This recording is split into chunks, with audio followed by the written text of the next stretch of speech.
Hello everyone, welcome to our channel BioQuick. So today's topic is carbohydrates, which is a part of biomolecules, and I'm going to make this video for NEET aspirants. So let's begin. So what are carbohydrates? These are organic compounds with with carbon, hydrogen, oxygen atoms where hydrogen is to oxygen ratio 2:1. Next, hydrates of carbon, which is generalized as CnH2O whole n. But in case of derived monosaccharides, this formula doesn't follow strictly. For example, in case of deoxyribose sugars, as it is derived from ribose sugars, uh, ribose sugars follow this formula, but deoxyribose sugar doesn't follow this formula because there is the elimination of one oxygen atom. So we will see this thing later in this video only. But next, what is the definition of carbohydrates? Carbohydrates are polyhydroxyaldehydes. Polyhydroxy means multiple hydroxyl bond, and either a aldehyde group is present or a ketone is present. So a polyhydroxyaldehydes example is glucose, and polyhydroxy ketones example is fructose, that we all know. And so carbohydrates are polyhydroxyaldehydes and ketones or compounds which yields these on hydrolysis. What does that mean? It means after hydrolyzing a sugar compound, you will get products of these aldehydes or ketone. Okay.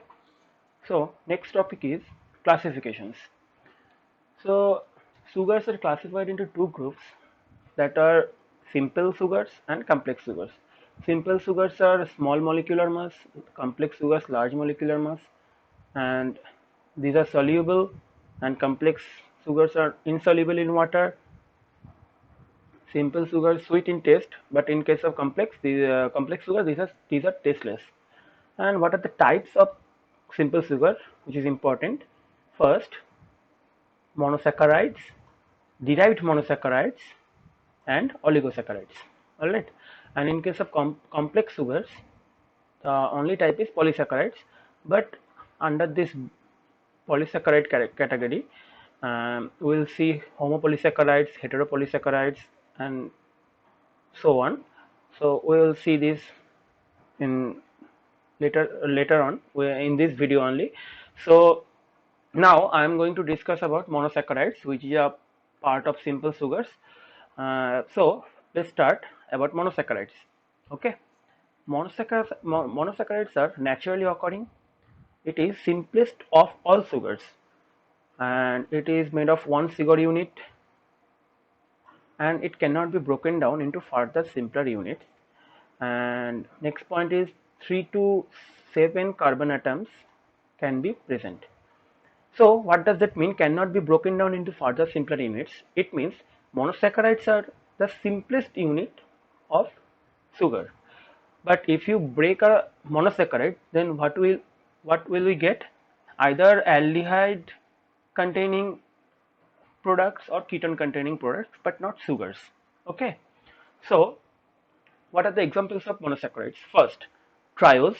Triose means 3 carbon containing monosaccharides. Tetrose means 4 carbon. Pentose means 5 carbon. Hexose means 6 carbon, and heptose means 7 carbon atom containing monosaccharides. And what are the examples of these categories? Triose example is glyceraldehyde, and glyceraldehyde is the simplest sugar existing. Okay, because there is no sugar containing 2 carbon, so this is a 3 carbon containing sugar, and it is the simplest of all. All right. An example of tetrose is erythrose. An example of pentose is ribose, ribulose, and xylose and arabinose. And you have to remember all these things, examples, because they can ask a question related to this example only. I mean the name only. So you have to remember these names. And the examples of hexose is glucose, fructose, galactose, and mannose. And example of heptose is pseudoheptulose. All right, but the catchy point is pentose and hexose sugars exist in ring form. Okay, and what are these ring forms? These are pyranose ring and furanose ring. So what is pyranose ring? Pyranose rings are hexagonal rings and furanose rings are pentagonal rings. Okay, in pyranose rings there are 5 carbon and 1 oxygen corner, and in case of furanose ring there are 4 carbon and 1 oxygen corner. So let us see a figure so that we can understand this very well. See, in case of this pyranose structure, there are 1 oxygen corner and remaining are 5 carbon corners. Or in case of furan ring, there are only 1 oxygen corner and other 4 carbon corner. So you can remember this very well in this way, like P for penta, penta for 5, and there are 5 carbon. Okay, and in case of furan, F for 4, here is 4 carbon. Okay, we shall be discussing this to structure later. First, I have to explain the ring form of glucose from a linear structure. So first, let's see. Look, this is a linear structure of glucose, and this is a D-glucose. And let me tell you one thing. Here is D-glucose. It is the most existing glucose in nature, and that is also known as dextrose. And there is also one type of glucose, that is L-glucose. But if you want to know about then D and L group of glucoses or some other products, then I'll be make a video on this topic. But let me know in the comment box if you want to know about this thing. So thing is that this is a linear structure of glucose, and this is one carbon number 1 aldehyde group, and this is sixth. So bond between this first and the penultimate carbon, that is the fifth carbon, this form a ring structure. This is a hemiacetal ring. So this is the alpha glucopyranose and this is a beta glucopyranose. Okay, so I'll be discussing this in this image. See, this is a linear glucose. Okay, linear glucose. But when the bond is forming between the fifth carbon hydroxyl group and the aldehyde group, it is forming two separate kind of glucose, that is alpha and beta. Alpha and beta. Okay, and what are alpha and beta glucose? See, first we have to learn this anomerism concept. First, in the first carbon, that is the hemiacetal carbon number 1, because what is hemiacetal group? Look, if a carbon is attached to a ether group and alcohol group simultaneously, then it is called hemiacetal. Okay, but as it forms a ring, okay, and with respect to this sixth carbon and the hydroxyl group of this first carbon, the orientation of these two groups is known as anomerism in case of glucose. Okay, in case of glucose the anomeric carbon is 1, and in case of fructose the anomeric carbon is C2. Okay, so if this CH2OH and OH group of carbon number 1 are in different plane with respect to this ring, then it is called alpha anomers. And if these two groups like CH2OH and hydroxyl group are in the same plane with respect to this group, this ring, then it is called beta form. Fine. So let's see our image. The left one.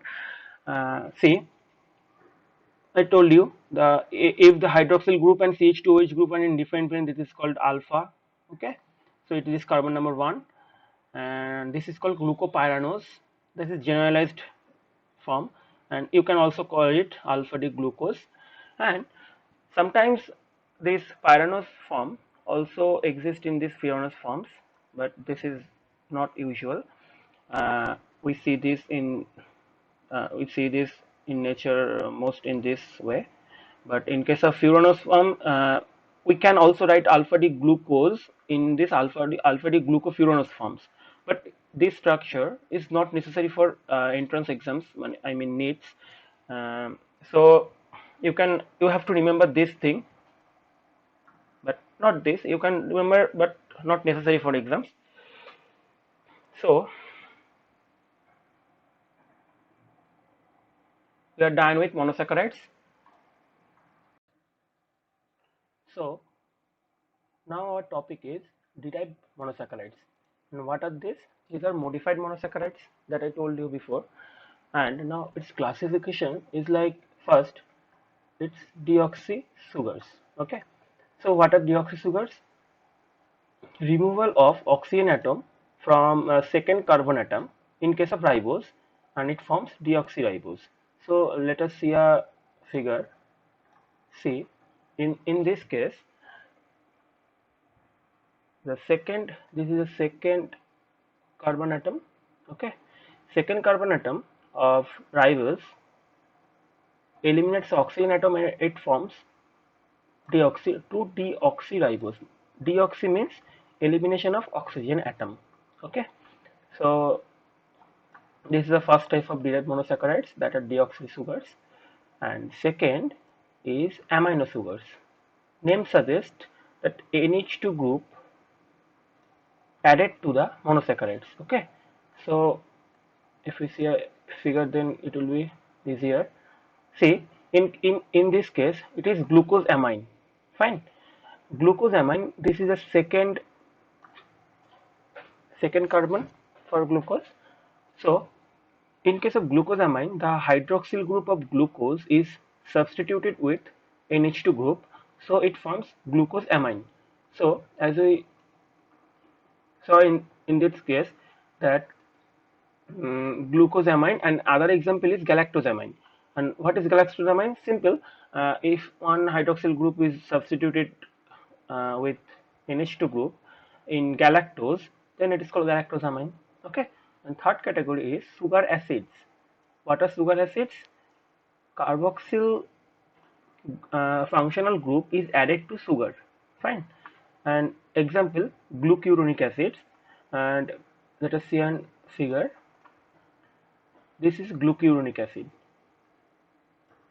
and the sixth, this is the sixth carbon of glucose. Okay, so now if the sixth carbon of glucose is oxidized and it forms an acid, carboxyl group, then it is called glucuronic acids. So rest of the hydroxyl groups are same. Fine. So it is glucuronic acid derived from glucose. Uh, so this is known as sugar acids. Now, sugar alcohols. What are sugar alcohols? Every carbon atom of sugar backbone has an hydroxyl group. That means there is no aldehyde or keto group in this category of sugars, like mannitol and glycerol. Okay, let's see an image. See, this is glycerol. If the aldehyde from a glyceraldehyde is substituted with hydroxyl group, then it forms glycerol, that is sugar alcohol. Fine. It is very easy. So now we are done with these derived monosaccharides, examples and types of derived monosaccharides. Now the next topic is oligosaccharides, and which is a division of simple sugar. Okay, this is the third category of simple sugar. First we have learned monosaccharides, then we have learned derived monosaccharides. Now in category of simple sugars, the last and final most category is oligosaccharides. Okay. Now, what are oligosaccharides? 2 to 9 monosaccharide units are joined by glycosidic bonds. First, let us understand what are glycosidic bonds. Okay, glycosidic bonds are covalent chemical bonds that link ring-shaped sugar molecules to other molecules. They form by condensation reaction. Condensation reaction means elimination of water. Okay, between an alcohol or amine of one molecule and anomeric carbon sugar, and therefore may be oxygen linked or nitrogen linked. Okay, and I told you before the anomeric carbon concept, and remember one thing, anomeric carbon concept, with respect to this carbon, and we determine a sugar to be reducing or non-reducing. But in let us assume in case of glucose, the anomeric carbon is 1. So if the number 1 carbon of glucose is occupied, like is creating a bond with other molecules, then this part will be non-reducing because there will be no further reactions of this glucose molecule. Okay, so let us see an image which will explain. See, this is the first carbon of glucose. Rest of the hydroxyl group are not shown here. So this is the first carbon, and this is the anomeric carbon of glucose. Okay, this is reactive, and only hydroxyl group of this anomeric carbon reacts. Fine. So now this is sugar and this is asparagine. It is a amino acid. Okay. So after condensation, what removal of oxygen, removal of water, sorry, and it forms an N-glycosidic bond. That means N link C. Okay, this is N-glycosidic bonds. But in case of serine, this is which is an alcoholic amino acid, fine. Then one water molecule removes and it forms an OC. That means O glycosidic bonds. Okay. So the next topic is oligosaccharides. First, the types of oligosaccharides are disaccharides, trisaccharides, tetrasaccharides, and so on. Okay. So what are disaccharides? Disaccharides are two units of monosaccharides joined together. Name suggests di means two. Okay. So now we'll say the what are disaccharides. We know first sucrose, which is also known as cane sugar. Fine. So sucrose is disaccharide. So there will be two monosaccharide units. All right. So first is glucose, and which is linked to fructose with alpha 1,2 glycosidic linkage. Okay, alpha 1,2, it means first anomeric carbon of glucose with second anomeric carbon of fructose. This is why it is called alpha 1,2 glycosidic linkage. And why it is alpha? Because alpha glucose and alpha fructose. Okay, so commonly alpha 1,2 glycosidic linkage. And what are the other points? Like sucrose is non-reducing. It is because, look, I told you before, if the anomeric hydroxyl group is occupied, then it will be a reducing sugar. Okay, we'll see that in separate topic later. So sorry, sucrose is also known as table sugar and also preservative sugars. You have to remember these alternative names because they can ask you questions with these alternative names also. So you have to remember this. And then maltose or malt sugar. Okay, it is alpha 1,4 glycosidic linkage between glucose and glucose. Fine. I told you before the same rule applies also here. And then third, lactose or milk sugar, because lactose is found in milk. So this is called milk sugar also, and it is beta 1,4 glycosidic linkage between glucose and galactose. And if you draw a picture by yourself, then it will be easier to understand you why it is called beta 1,4, why it is called alpha 1,4, and why it is called alpha 1,2. Okay, so then trehalose or hemolymph sugar. Fine. So trehalose is glucose linked with alpha 1,1 glycosidic linkage with glucose, and it is also non-reducing. Fine. So we found sucrose in disaccharides. We found sucrose and trehalose as non-reducing. You have to remember this. Then, in classification of oligosaccharides, second category is trisaccharides. Trisaccharides means three monosaccharide units. Fine. So example is raffinose, which is formed with three monosaccharides like glucose, fructose, and galactose. And the third category is tetrasaccharides. Example, stachyose, which is a combination of glucose, fructose, and two galactose units. Okay. Now, reducing and non-reducing sugars. This is very important. Look, in a sugar solution, if we give a reagent containing copper, which is in +2 state, for example, like Benedict reagent, Benedict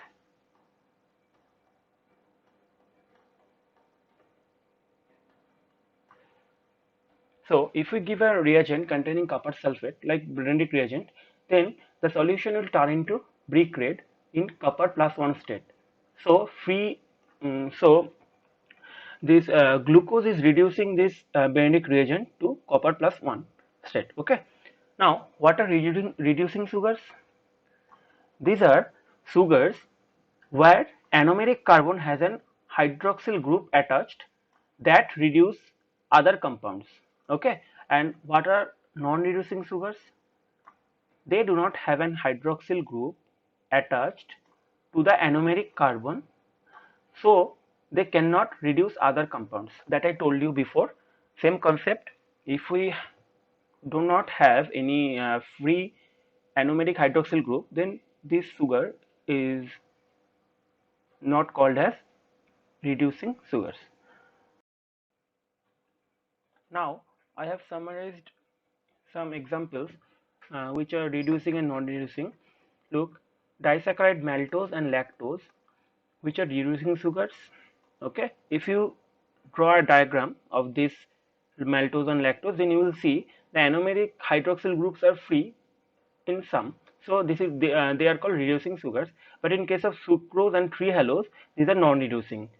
And one thing you must remember, that all monosaccharides are reducing sugars because they have free hydroxyl group attached to anomeric carbon. Okay.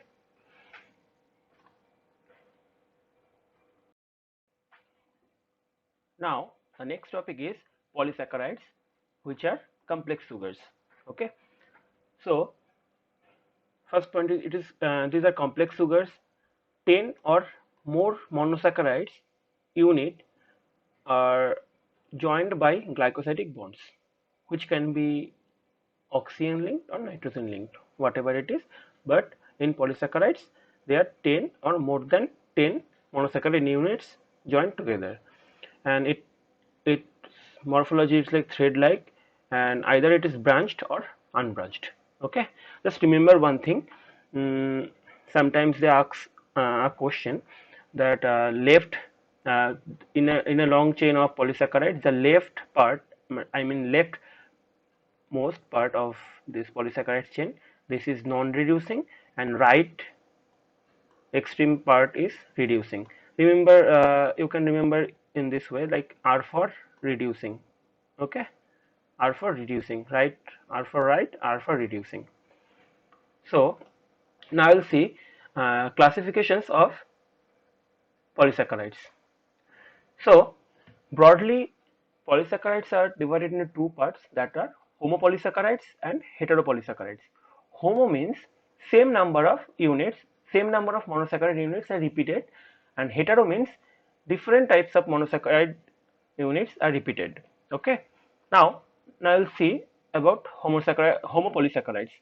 These are further divided into two parts, that is storage homopolysaccharides and structural homopolysaccharides. First, we'll see about storage homopolysaccharides. Examples are starch, then glycogen, and third is inulin. Okay, we'll see one by one. First, starch. These are polymer of glucose. You have to remember this very well because alternatively they ask these questions. Then second point is storage polysaccharides. This is in plants. In plants, starch is a storage polysaccharide in plants. Then it can either be branched or unbranched. And secondary helical structure present, and starch is made of two parts, that are amylose and amylopectin. Okay, amylopectin.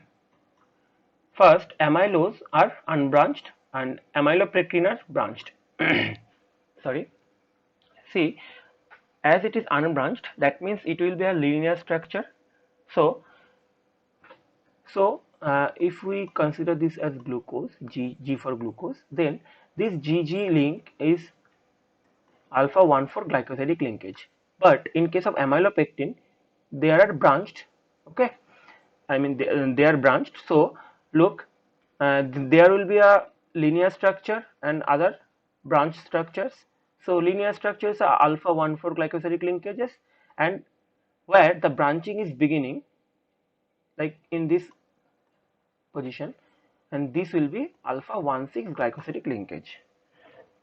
Because uh, suppose the first carbon, first glucose aromatic carbon, which is which has free hydroxyl group, will be attached with the CH2OH of sixth glucose carbon. So it will form alpha 1,6 glycosidic linkage. And amylose exists 20 to 30% and amylopectin 70 to 80%. And remember one thing, helices accommodate iodine, I mean unbranched helices, like this kind of things, helix. So, and it holds blue violet colors. Okay, so if we give a proper reagent to this starch solution, then the solution will turn into a blue violet color. It suggests that there is unbranched part of starch. Then second part is glycogen. Glycogen is also glucose polymer. I told you before, these are all homopolysaccharides, so only one monosaccharide unit will be repeated in animals.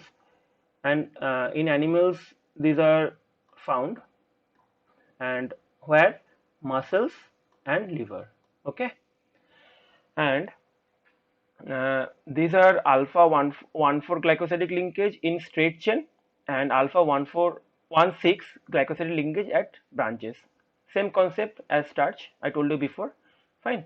And with iodine it gives red color, remember this point, but in starch it gives blue violet color. Okay, next is storage polysaccharide, storage homopolysaccharides in urine. It is a polymer of fructose, remember this. And one very important function of inulin is it cannot be metabolized by human body.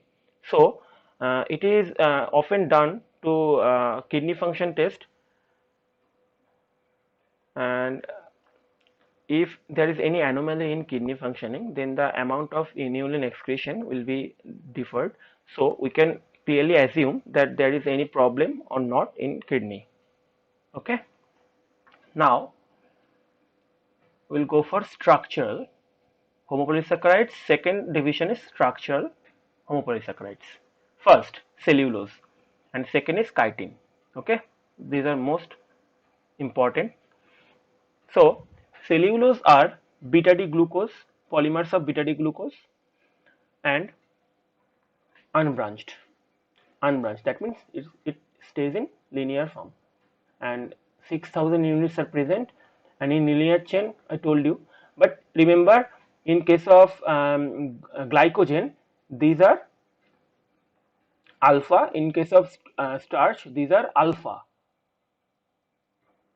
alpha 1,4, but in case of structural and cellulose it is beta form, beta anomeric form of glucose. Remember this thing. Okay, so non-helical and unable to hold I2. All right, remember one thing, this is most important because sometimes in NEET they ask simply what is the most abundant organic compound in biosphere, and you have to mark cellulose. Remember this, it is very important. And second is chitin. This is polymer of N-acetyl glucosamine, which is known as also NAG. Okay, in arthropod exoskeleton the chitin is present. And the second important point is this thing, second most abundant organic compound in biosphere.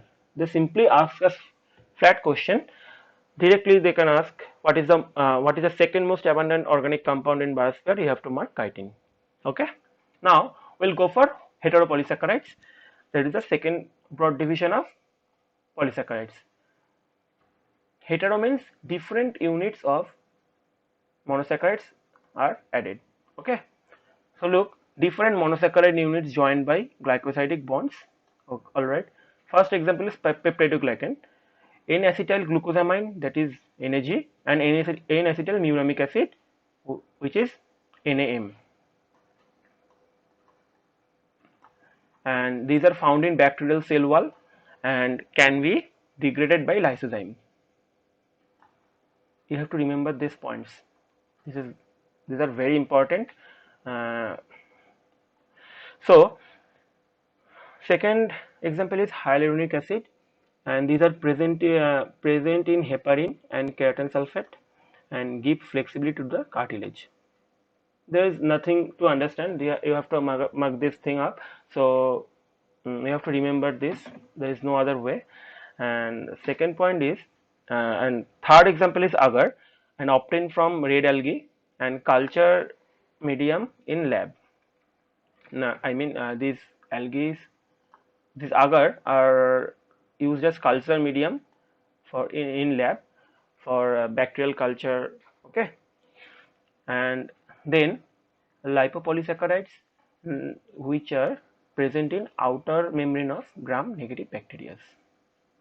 So in this part you have to remember the whole points and whole thing, because they can ask any question from here, so you have to mark this up. So there is no other way about concepts here. So then next topic is, so this all about carbohydrates. Now I have made some extra points which can help you solving MCQs. First, glucose, they can give you alternate names for an MCQ, so you have to remember these alternate names so that you don't get confused in exam. So first, glucose's another name is grape sugar, blood sugar, corn sugar, and dextrose. Okay, fructose, also known as honey sugar, fruit sugar, and it is the sweetest among all monosaccharides, and it is also known as levulose. Galactose is brain sugar. Okay, then highest permeability sugar, and it is also known as milk sugar. You have to remember these alternate names because they can ask you questions giving these alternate names. They cannot, sometimes they will ask you without giving the glucose. They will simply ask you about corn sugar, anything they can ask, but not glucose. Okay, then you have to remember this all. Now two questions. First, if a polysaccharides of pentose has 100 units, then formula will be, okay. Then these are easy because there are 100 units and there are 99 gaps. So gaps will be mark of condensation units. So there will be 99 H2O elimination, and the formula will be in this form. So next question is, if polysaccharide of hexose has 100 units, then molecular formula will be, hexose means simply C6H12O6 and into 100 minus same 99H2, because there in 100 polysaccharides there will be 99 gaps, so there will be 99 condensation, sorry. So the result will be this. So these are all about carbohydrates. If you like this video, then please give it a thumbs up and please share with your friends. Thank you for watching.